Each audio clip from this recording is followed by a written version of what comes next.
क्या आपने अपने काम के बारे में उसे कुछ बताया था? नहीं। आपको उस पर बिल्कुल भी शक नहीं हुआ था?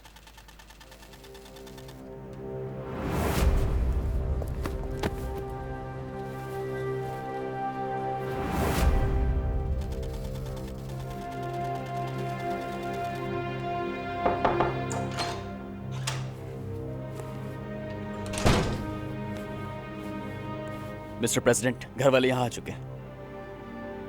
ठीक है, मैं आ रहा हूं।